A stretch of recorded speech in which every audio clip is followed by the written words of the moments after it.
today we will create an application, a command line utility that finds duplicated files in a folder. So let's call it DDAP. So its interface will look like something like this, that we will give it a folder, check folder, and any arbitrary number of folders we can add here. So this will be the interface, and the output will be a list of duplicated files it found in these folders. So it will gather all the files recursively under the arguments. And what does it mean that it is duplicated? So we will do duplicated checking by calculating a hash, a cryptographic hash. Our chosen one will be SHA-256, and so it will go over all the folders that we gave recursively, gathers all the files, calculates this checksum on the file contents, and then we'll aggregate this data and lists those that has the same hash, cryptographic hash. The motivation behind this is coming from me, that I saved the pictures, videos from multiple devices for the family over the years, and I always just take the whole device and save everything. Sometimes I put timestamps, but not even that. And I wanted to find the duplicates. Obviously, I saved everything many times now, and they take a lot of space. But honestly, I was thinking about that. This is a good case for finally visit the C++ Filesystem API that was introduced in C++ 17. And yeah, so today we will write C++ code. And the first part of the video will be about writing this application. And in the second half of the video, we will try to optimize the hell out of it. So that's the goal for today. Let's get started. Before we write the application, first let's create a large test data for it. And for that, we will create a bash script that creates random files in it, and creates a folder structure and various sized files in it. Let's call it create samples.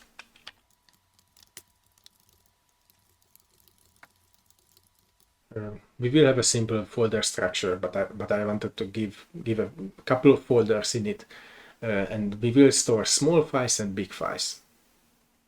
The best way I know how to create random files on the command line is with the div utility, by pulling random bits from this device, and the output would be the file. So we will use this all over the place to create our files.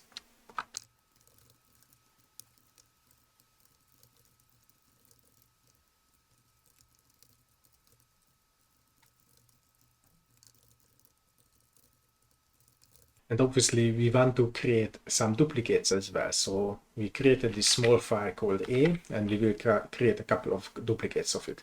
So our program actually will have some output.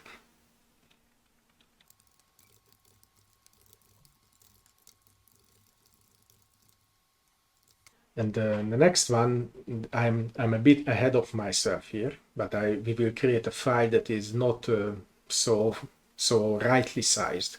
This will get interesting when we talk about padding in the SHA-256 algorithm. So we will have a file now. We create a file that has a bit of a different size. It's not a multiple of, its size will not be a multiple of 512 bits, not bytes.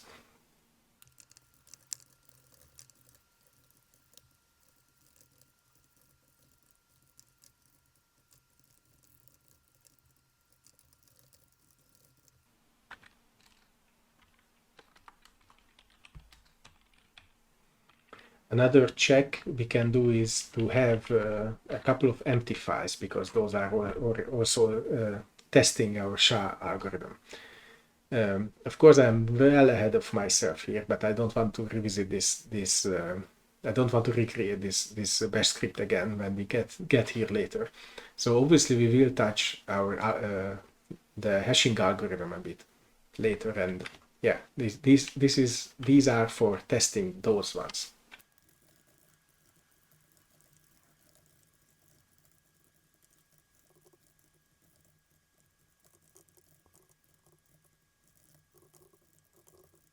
Okay, I think this is enough. We created a couple of files and we expect to have a few duplicates in it, also one for the big files and a couple of for the small files as well. And the empty files, of course, should be duplicates of each other. Okay, let's run it and see whether we made any typos.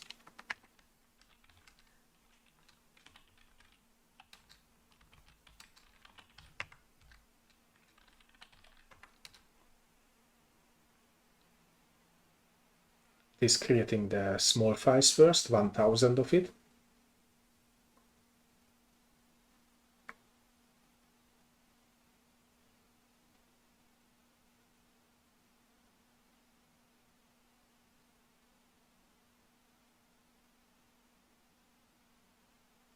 And now the big files, and I see that we made a mistake somewhere. Okay, samples, all of them.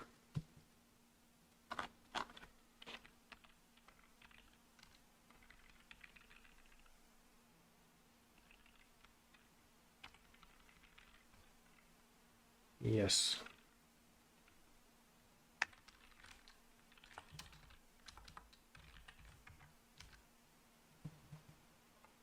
Let's run those lines by hand.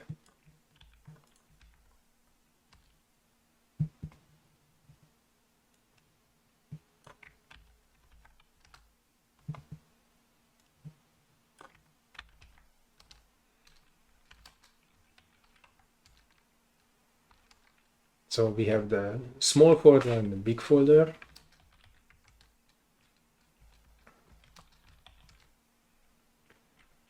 And yes, we can see that we have, let's change something. I want to see the exact bytes for the file sizes. And this D we created is the one that is not a nice multiple of 64 bytes. These three should have the same hash because they are the same. Of course, these should have the same hash, and the rest doesn't. Let's calculate the hash for some of these. How can we do that? One way is this utility called SHA-256 sum. So let's calculate it for the A file, now for the B file, and we can see that they are really the same. But if we calculate it for L1 or L2, then we can see that we get different numbers. So these look okay. And maybe let's calculate it for the empty folder. So yeah, this one which starts with E3, I think it's nice to recognize. You can catch errors by just eyeballing the hash, because this is for the empty file hash. Okay, another way to check such calculate this hash is by OpenSSL. I might not hit the right parameters for it the first time. No, it worked. And we can see that we got the same result here, F3BD, then with the SHA-256 sum. So we can use either of those utilities. Okay, now that we have that, let's start writing our code.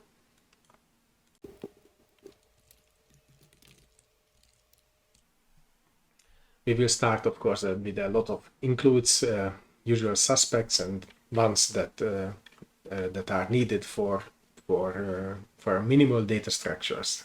Our data structures will be unordered sets, unordered maps, and of course we have to include the Filesystem API. Yeah, nothing really interesting.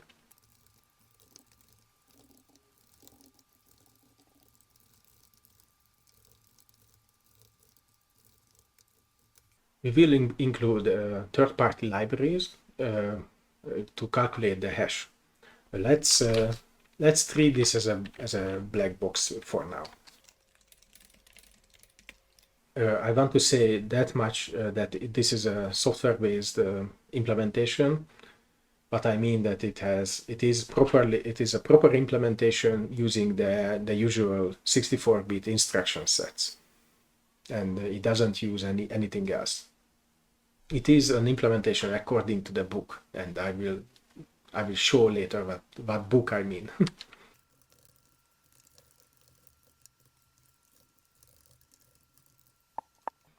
So our arguments will be directories, strings, that we expect them to be directories.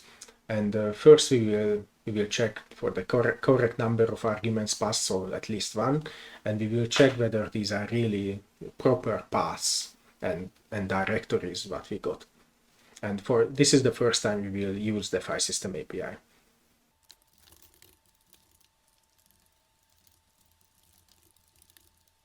It's often handy to have such a function ready because we have to exit for multiple reasons. We will write this a bit later.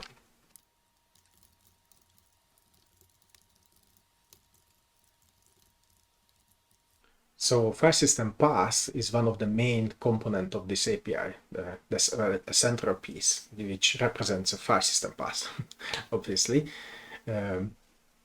One of the things we can do with this is that check the type of entity that is on this path, whether the path is actually correct, and also to calculate later a canonical representation of that path, because for example on Unix system you have these for the local folder, for the parent folder, you can have relative path and absolute path, and these you can refer to the same entity by multiple ways, this Filesystem API exposes a function to calculate a canonical path for it, which is, of course, it's also cross-platform solution, but I'm usually writing code for Linux, so we will not take advantage of the cross-platform feature of this API.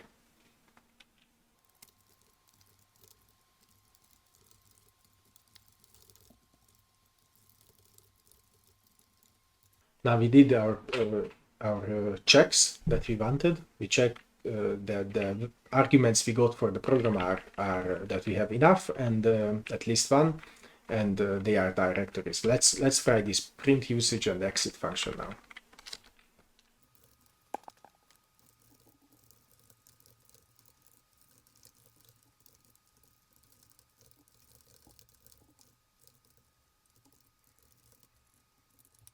Okay, now the second part is about gathering all the files. So let's walk the directories we got and make sure that we are not visiting a directory twice.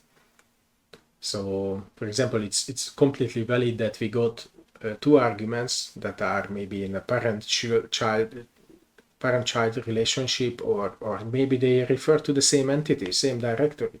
That's perfectly okay. We will accept that, but we will make sure that we don't walk those directories twice. So that's something we have to keep in mind. And of course, walking a directory is also one of the main features of the Filesystem API.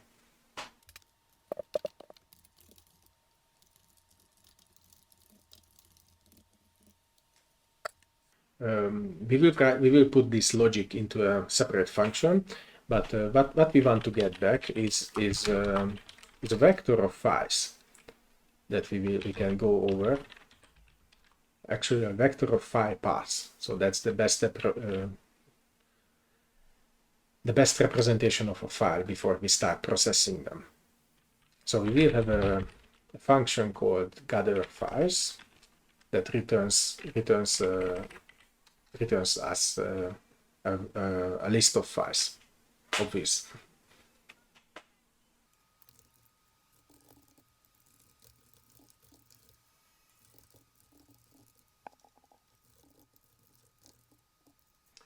Now there is one problem with the file paths, that you can't put them into an they can be the key of an unordered map, or you can put them into an unordered set. So what we will do, that we will get a string representation of that path, especially a C string representation, because at this moment we don't care about anything that is not ASCII character, and I really don't want. We don't care. We just want a hash of them, and I think this is what I found is the easiest way to not care about any of those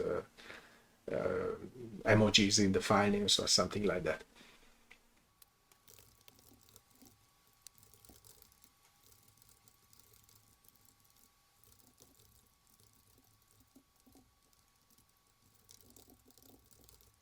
So some of these functions, like the canonical, has different versions.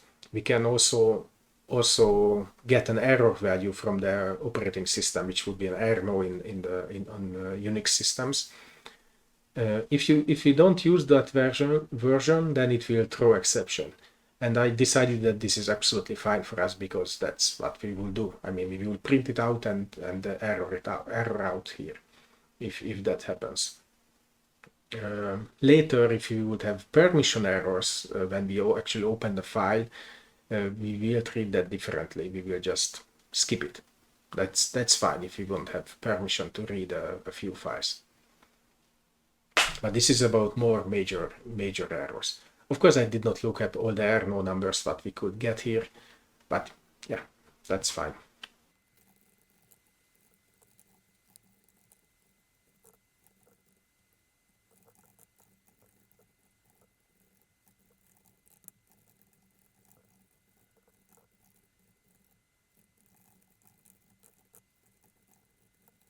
So about this comment here. An entity in a file system in a folder can be many things, not just other folders and files, but things like sockets, pipes, or many esoteric things that are represented as files in the files devices on Unix systems. And we care about only two types of them now: directories and regular files. We will not hash like dev random. We will not hash that.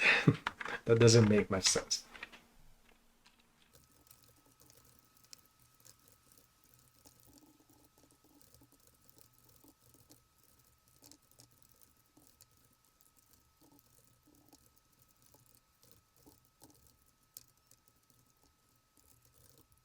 So we are finished with gathering the files now. So the next step is to opening them, read up their contents to memory, and calculate and call this third-party library to calculate the hash on them. So let's do that now.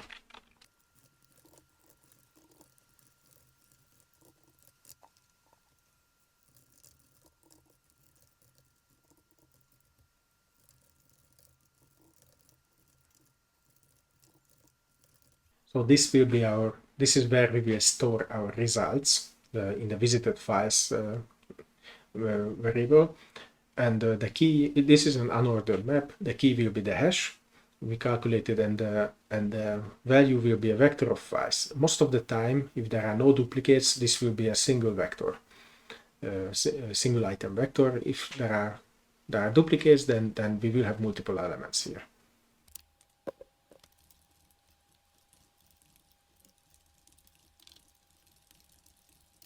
This is another nice thing from this Filesystem API, that we can just get this file size via this function. Before this, if you don't want to use this, is the way was to open the file, seek to the end of it, call tellg to tell the offset of where I am now in the file, then seek back to the beginning, and then do your usual stuff. This is a much simpler way to get the file size.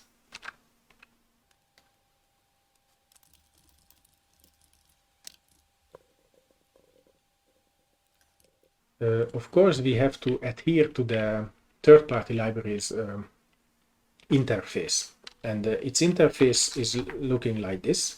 So it has a simple single function called SHA-256. It accepts a vector of characters as input and returns a string of the hash value in a std string. So that's what we will create now.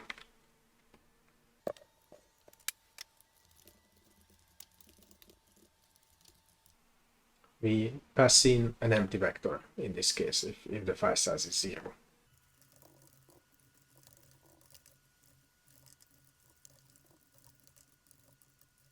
So if the file size is not 0, then we will properly open it and read up the contents and pass that into the hash calculator.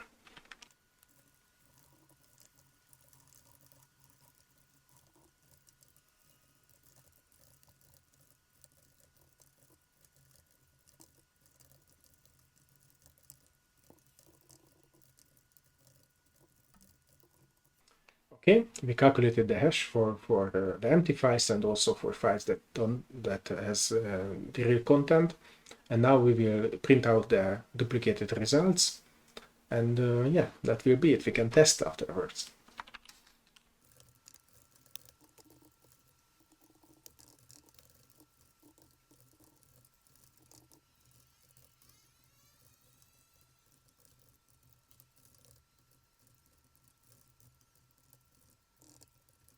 Okay, let's hope this works.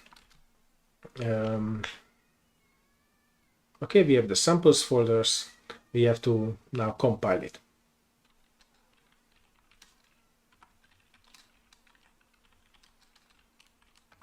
We will use, of course, C++17 for the Filesystem API. We will turn on optimizations.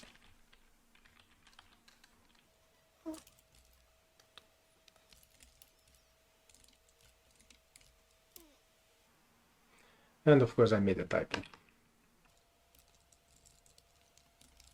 I hope that's the biggest typo I made.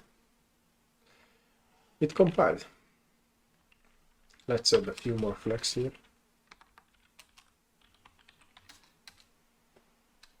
Okay.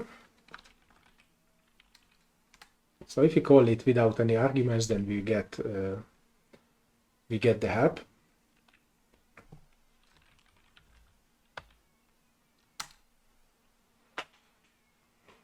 Okay, it gathered 1029 files, which looks correct. And now it is calculating the hashes. It takes some time. We will measure afterwards how much time it takes. So far it is working. So it should find a couple of duplicates, and it did. Amazing. I remember this F3BD from earlier when we checked the files. Of course, the E3B0 is for the empty files. It found all of them to be duplicates of each other. We created these duplicates from copying from the A file, and we created one duplicate from the big file. So our code works. Of course, we could check things like whether we gave the same again, whether it finds it. Did up sample. So we gave the same folder now 3 times, and maybe give, what is it, small. Give this one as well, and let's see what happens.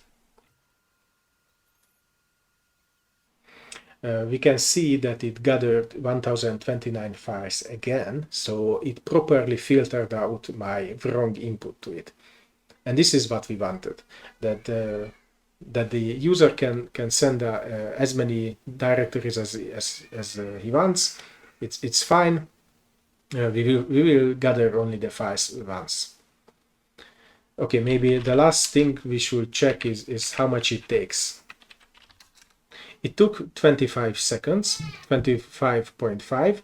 So this will be our baseline, and in the second half of the video, we will start optimizing our code and make it much lower than this. That's our goal. So we will optimize for processing time. Maybe that's important to say, and not for decreasing memory usage or using less CPU.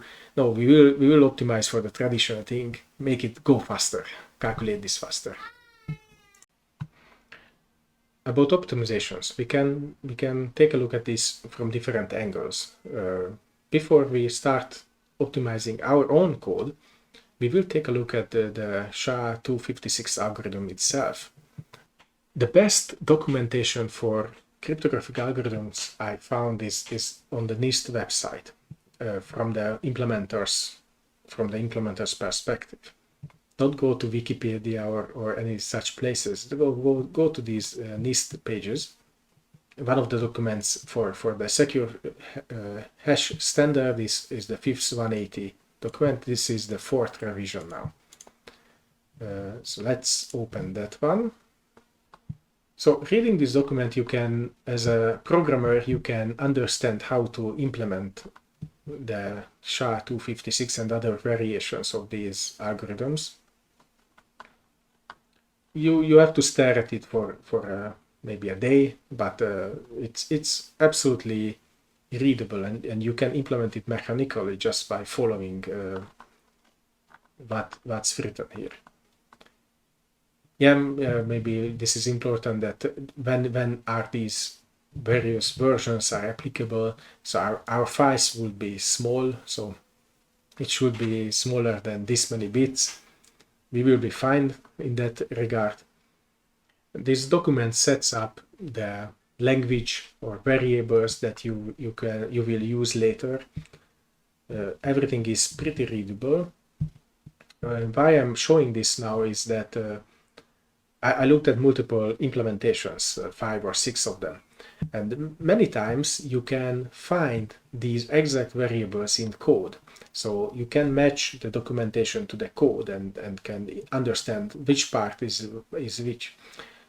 All these algorithms use bit manipulation, like shifting bits left, right, AND operation, or XOR, or complements.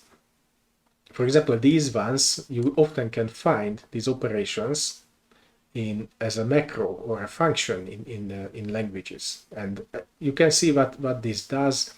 It's immediately you can see that it immediately can be implemented in C or any C-like language.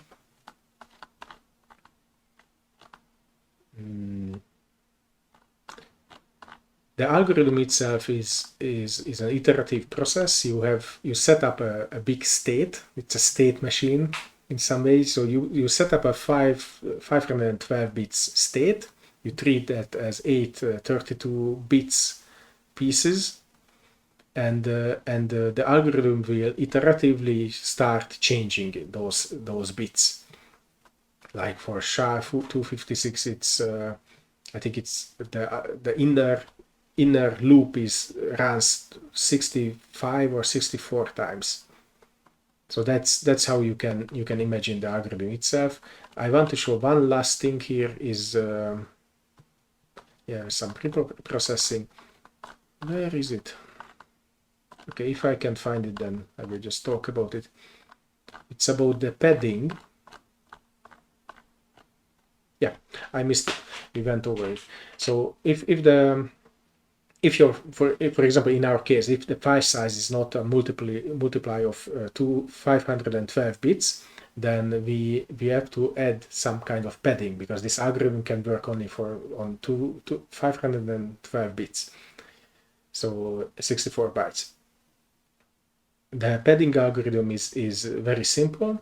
You have lots of bits, and then you add an extra bit, 1, the bit 1 to it, and then the rest are zeros till the end of the next block. But you should have enough space that you will replace the last 64 bits as a size of the original message. If that doesn't fit, then you go to even the next blocks with 0, 0, 0, 0, 0. You reach the next block, then the last 64 bits you write there in begin endian format the size of the original message. This is the padding algorithm. Okay. So why did I even talk about this at all? The reason is that is in 2013, Intel released this document about new instructions to speed up the secure hash functions. The first processors arrived, I think, in 2017 and 16 from AMD and Intel, and ARM also has now instructions for this. I don't know the exact timelines which processors got this. One thing to know about these new instructions is that just a moment. Yeah, these are the names of the new instructions, and these are the opcodes for them. 0F38C something. I will show probably something about them later. That's why I read it out. Okay, so what to know about these instructions, that these are not like call these instructions and the input for them is the memory address and the size, and then it will return a hash to you. No, it's you have to use these instructions. You have to go deep into the implementation of your SHA-256 algorithm, and it speeds up some parts of it, not the whole thing, but still it's pretty useful. So then I looked up, okay, who implemented this and what kind of implementations are the best one to integrate in our code. And let me go back to the browser. Yeah, then I run into these guys, guy and one woman. They did a test on using these instructions, and they wrote a paper, and I will show the slides in a moment. So I want to call out their names. Yeah, I will not pronounce them, but I think two guys and one woman. So they not only they wrote a good paper, but they have code for everything, and I really like this one. They implemented several versions of it. Maybe let's open their slides, not the paper. No, that's not it. Yes. So these are the slides of their implementations, and they tried various versions. Of course, they added these new instructions. They added vectorized versions of their implementation, and also they tried this out with pipelining, so running multiple versions of it with a little shift, and see what kind of speed up they can get that way. Just a moment, I'm looking for a slide. Yeah, these are the pipeline implementations, and they found that even with that, like one message is going or two messages going on the same time, they still can squeeze out some extra thing from the CPUs. Okay, so what we will do first, we will take their code as it is. It will have a slightly different interface than what we had before. We will augment our program to use their interface and see what kind of speed up we can get by calling actually their slowest method they implemented, but it uses the instructions that are available on newer CPUs. I copy-pasted their code here. It's called flow SHA-NE. The header, and it's a C file, but it can be compiled with C++ as well, of course. And now let's modify our code. Let's not modify it. Let's. I'm a bit afraid that we will overwrite. I want to keep our old code there, and I am a bit afraid that I will overwrite it. So let's create a copy of it first. Let's call it TDAP2. And let's work on that. So to make sure that we need only the binary, but yeah, to make sure, let's keep our code also separately.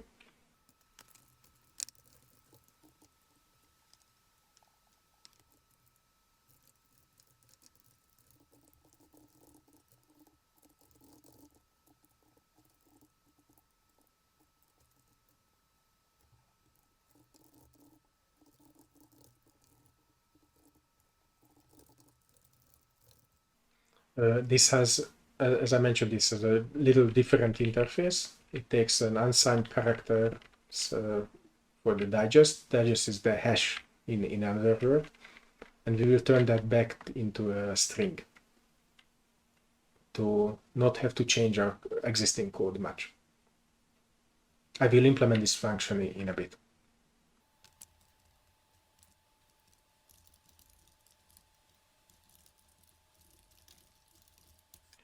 Now this is an absolutely important line here. So using these extra instructions, we have to use, I think it's seamed registers. So we have registers that are 128 bits and also 256 bits long.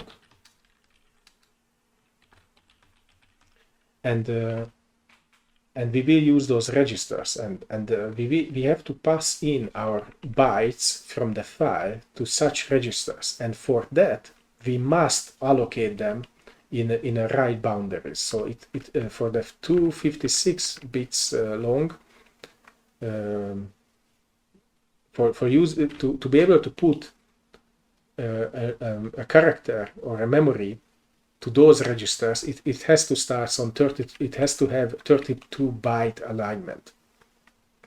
32 bytes are equals to 256 bits. So yeah, there is no way around that. We have to use this.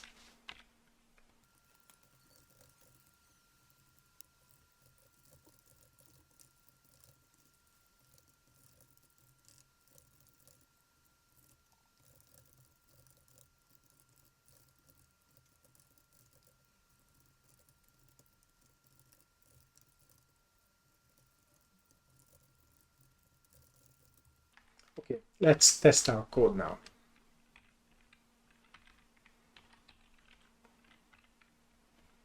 So we have to change a few things here. This is the most important one, that we keep the old binary.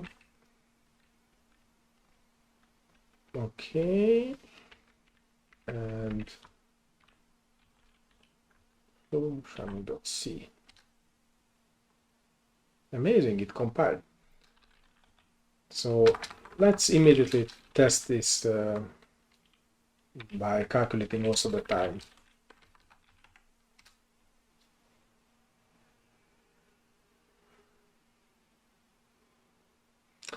Now we can immediately see that it is much faster than before. It's actually 5 times faster just by using these new instructions.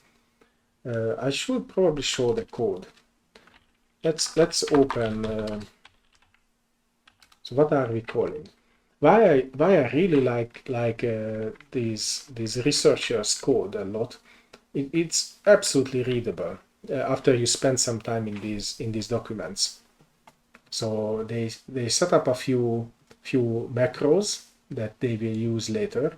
This will make it sure that their code, because they have very many variations of the same algorithm, but their code will be very short. It often fits in one page. So they set up these macros. These are some values from the docs itself. It's nothing. There is nothing to understand about these values. That's what I am saying. That's my point. You just have to take them from the NIST documents, for example. And we are calling this version the simplest version of it, and they are using the macros here. And yeah, that's it. They go over those over the iterations inside the SHA-256 algorithm, and then they store the new state in those two big registers.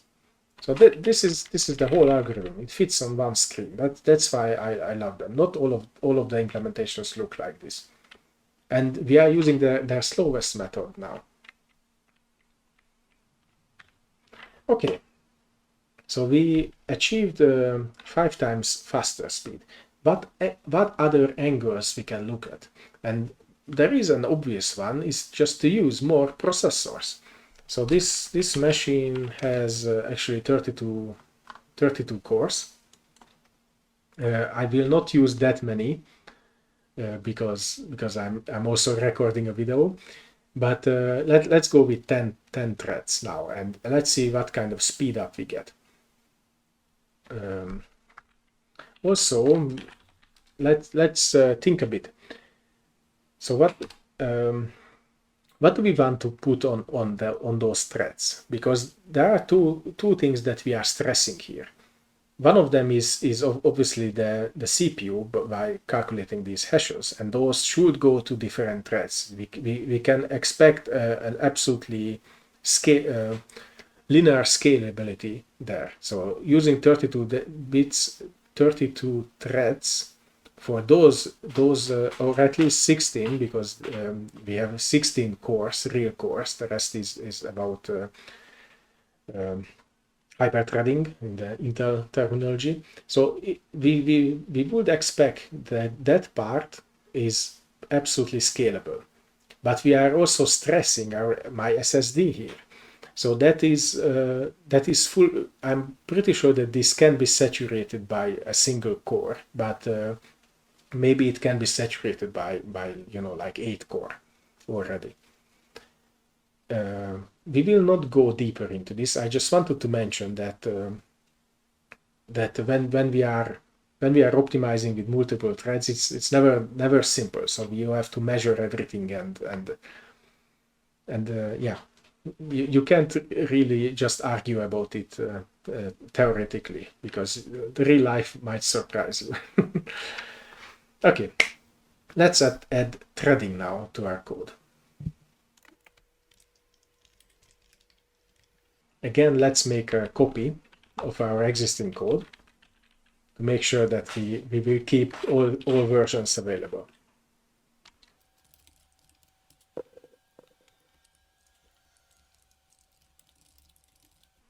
I will use the C++ threading library, but I added pthread here because we will also check something that is not exposed by the C++ threading library.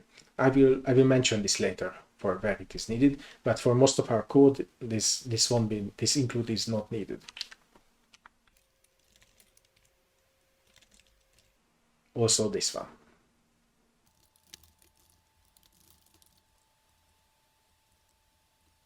So let's think a bit. Where do we start adding? Where do we want to start adding any kind of threads? I don't think we want to add it to the gatherings part. It was pretty fast already, and it will just complicate our life. So we want to add threading to when we actually read up the file contents and calculating. So basically these 2 lines. This should go to a thread, and we will make our life easy. And just each so what will be the thread's jobs? The thread will so we gathered all the files in this vector, and every thread will, when they are finished their job or they start, they call a mutex on this to access this vector, grabs a file from it, and then does a lot of calculations. The other parts when they have to communicate is when they are reporting their results to the visited files. And we can get away with a single mutex for both cases, and we can expect that there won't be any contention of this mutex, because most of the time the threads are not communicating. They are just they will just work on either the file system or calculating the hashes. So this is a really good example where a code can be parallelized pretty easily, and we don't have to invent any kind of mechanism to smartly avoid locks. we can get away with a simple mutex. Okay, all that said, let's implement this now.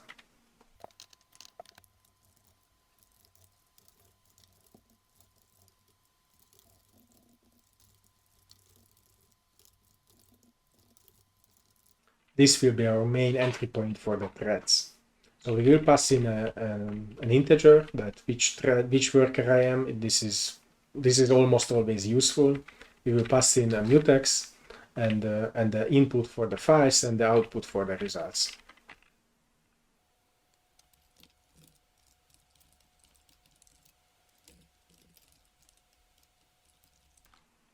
Whenever we access the mutex, we will put it into a new what is this called? New block. So we will release the mutex outside this block.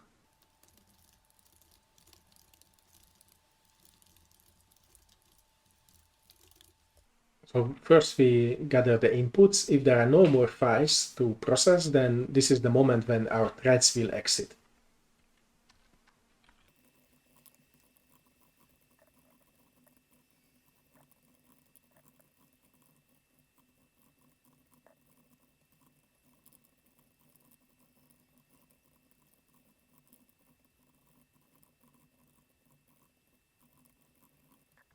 Now we will get the mutex again to report back the results.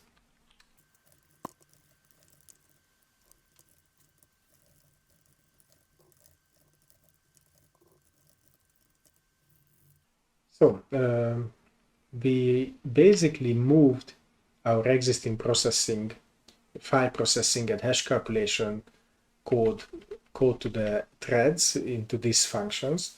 The only change we really did was actually calling mutex when we were accessing these two inputs, like the files vector and the map for the results, which was I forgot how we called it.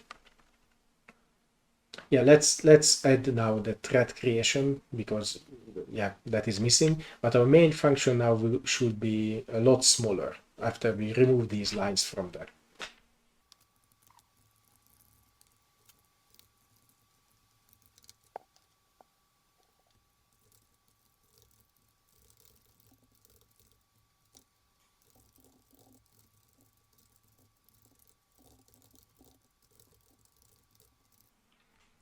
Due to how threading are implemented, there is this quirk that for the references you have to wrap them up in this sttref.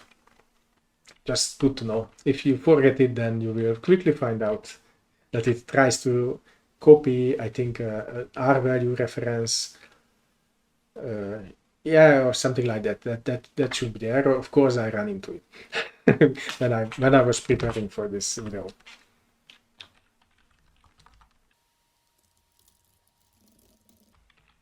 Our main thread, after it created all the threads for all the worker threads, it will just sit in joining each of them, waiting for their finish. Okay, I think that's it. Let's see whether I made any kind of typos, and let's see whether we get any kind of speed up by splitting the work to multiple threads.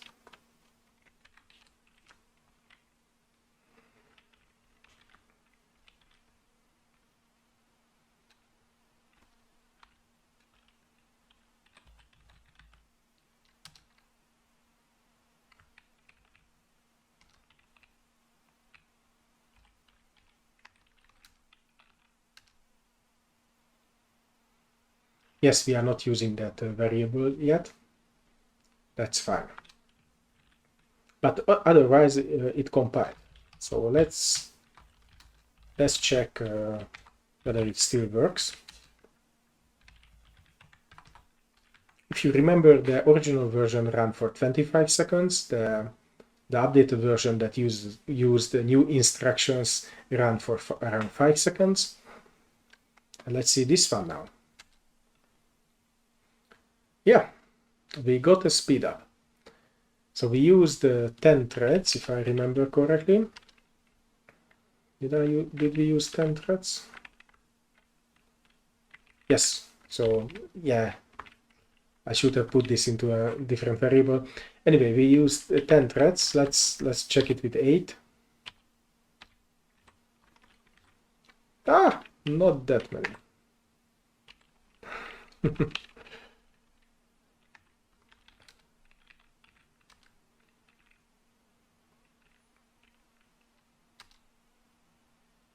Yeah, it's around the same time.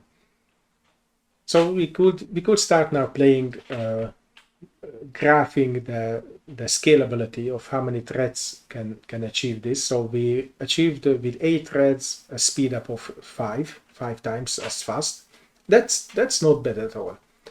And just keep in mind that we are not stressing only the CPUs, we are stressing also the storage. So if you would separate them to separate workers, that would make our code a lot harder, and we have to synchronize the memory a bit more easily, but it's doable. Then we could change these parameters differently. Like for the storage access, we would use, like, I don't know, 4 threads, and for the calculation, we would use all the CPU we have.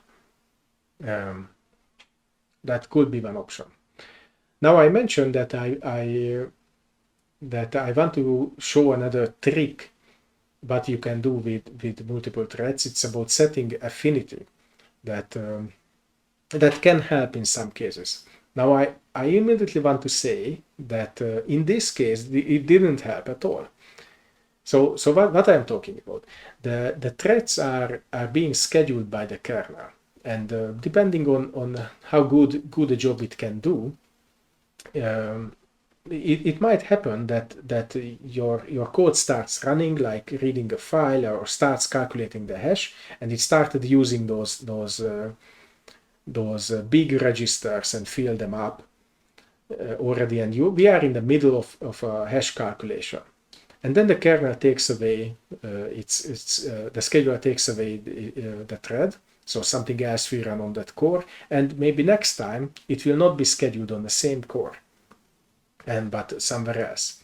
And now what's the problem there? We will lose access. Maybe it's even in the case of AMD, it will be in a separate CCDX. So it will lose access to the existing things in the cache. For example, the read up memory, the file contents. Some of those pages are in the cache. Also those CPU register values. It loses access to that.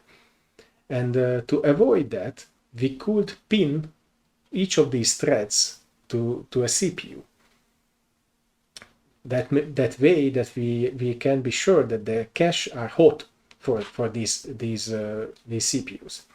And this can be pretty handy sometimes, but as I told you, this won't help us at all in this case, probably because the scheduler is smart enough to do this for us already. But I just want to show it in code. So let's modify our existing code. So here at the worker entry, the thread will ask the kernel that please schedule me on the specific CPU.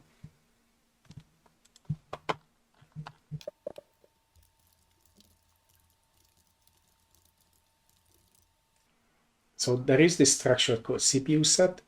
This is the way. This is basically a bit field, and for normally each thread has all bits are turned on. So this means that this thread can be scheduled on any thread. And what we will do now is that using this passed in I, we will pin them to the ETH CPU. And we have a couple of macros that helps us setting up this bit field.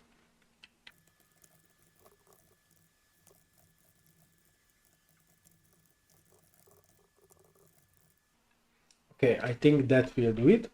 So as we are running on Linux, the thread implementation is pthread. We could also get the current thread's native handle by a C++ API, but we don't actually need to call that. We can just call pthread self, which is the current CPU for this system call. Let's see what kind of change it made.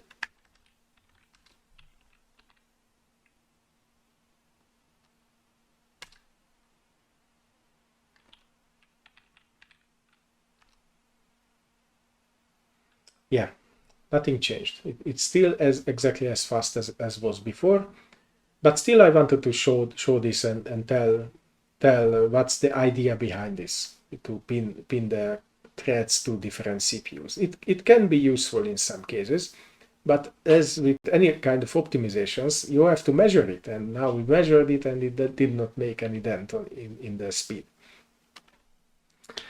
Okay, I think that's all I wanted to say today.